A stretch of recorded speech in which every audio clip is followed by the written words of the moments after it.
welcome back to My Reading Life. This is Heidi, and I am filming an introduction to a weekend reading vlog. This is the long weekend in October, and I figured I might as well film a reading vlog.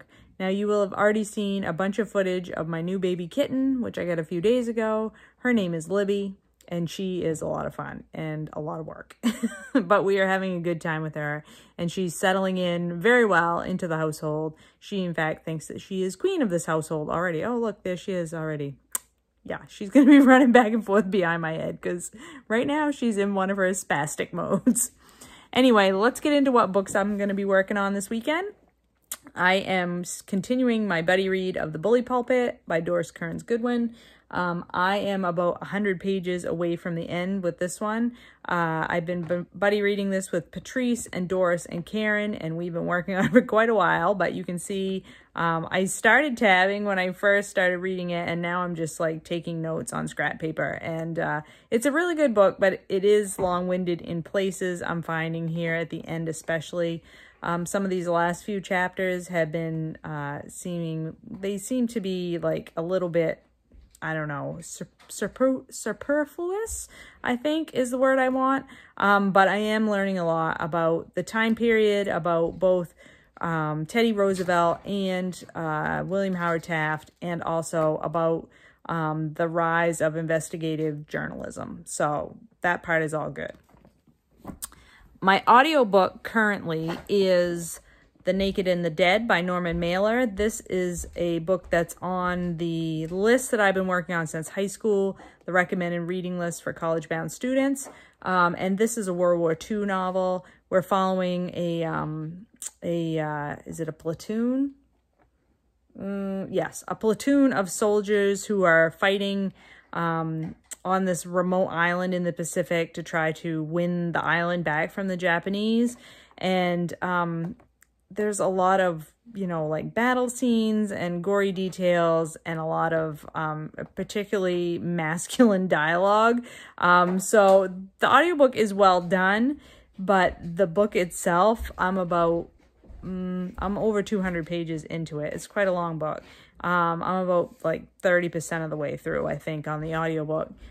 So, you know, it's not the best thing I've ever read, but it is interesting enough and is, you know, sort of engaging enough that I will continue on with my audiobook of this one.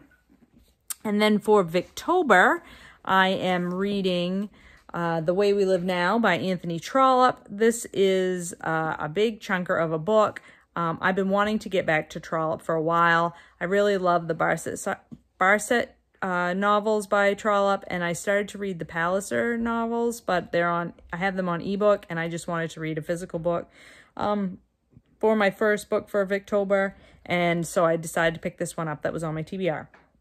This is a satirical novel, and it follows a group of people that are all sort of surrounding this this guy who's appeared out of nowhere in London and appears to be extremely wealthy, this man named Melmotte, and all of these rumors surround him about like where he got his money, if he's, you know, really legitimate or not, and but the money is drawing people like moths to the flame. So we have all these characters sort of surrounding these Melmottes.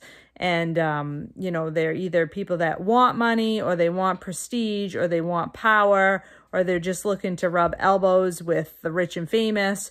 And nobody comes off looking very good, at least in the first, you know, third of the novel. Nobody's coming off looking very good. And so it's interesting it's sort of a riff on the lengths people will go to get money and to be seen as socializing with people who have money and power. And so I am enjoying it. It's written definitely in the typical Trollope humorous style. And I am very much enjoying being back in a Trollope novel. I am also buddy reading The Turkish Lover with Alba and Doris, and this is book 3 in Esmeralda Santiago's memoir trilogy about her life growing up in Puerto Rico as a young girl and then moving to New York as a sort of preteen.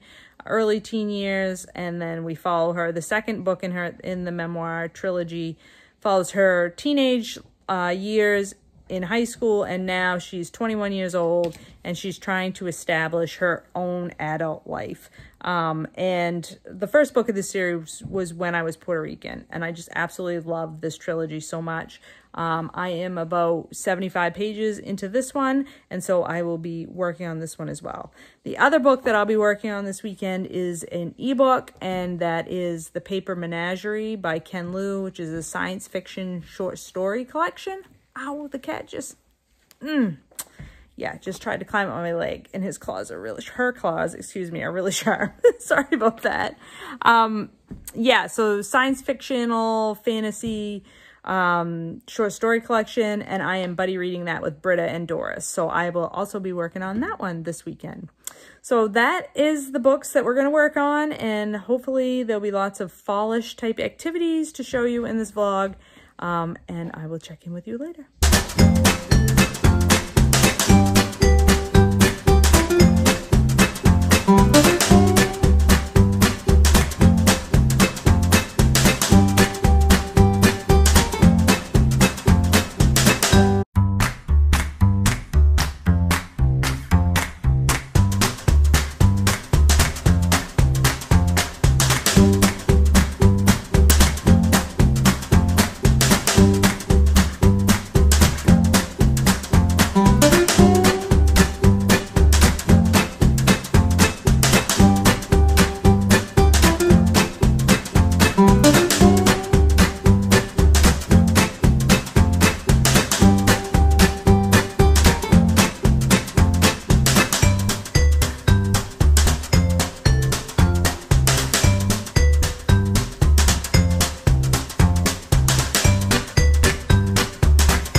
I just thought I'd pop on here and give a little update on my reading for the Bully Pulpit. I am almost done with this book. Like, I think there's like 75 pages left in this tome of, you know, that's like 750 pages long, the text part, not counting the endnotes and the bibliography. And for the most part, I've enjoyed it, but I think both myself and Doris and Patrice and Karen, we would all agree that there's a lot of extraneous detail in here that perhaps Doris Kearns Goodwin could have left out easily. Like maybe even up to 20 or 25% of the book is just a lot of extra detail about, you know, legislative issues or, you know, side characters or whatever, that really are not central to the main thesis of this book, which is the relationship between Theodore Roosevelt and William Howard Taft, and how each of them used the bully pulpit that is the American presidency. And so we're at the point in the book where William Howard Taft is the president, and Roosevelt is considering running for a third term because he's not happy with, well, ostensibly he's not happy with how Taft is running the country, but in reality, what he's not happy about is that he's no longer president. I feel like everything that he's doing at this point. So after Roosevelt is done with his second term of presidency and Taft has been elected, he goes off for a year to hunt game in Africa for a whole year. And so he's pretty much out of touch for that whole year. And then when he comes back, he's kind of like aghast at where Taft has gone with things and not really happy about it. And he's still his feelings are hurt from some comments that Taft has made about different things. And instead of just like putting on his big boy pants and going to have a conversation with Taft about this, he like starts making little snide remarks in the to the media, or like refusing to go see Taft at the White House, or refusing to go visit Taft at his summer house, or attend parties where Taft is going to be, or any of this stuff. I mean, just basically acting like a big baby about everything. And Taft, you know, then gets his back up about everything. And so now they're in this situation where they won't even speak to one another.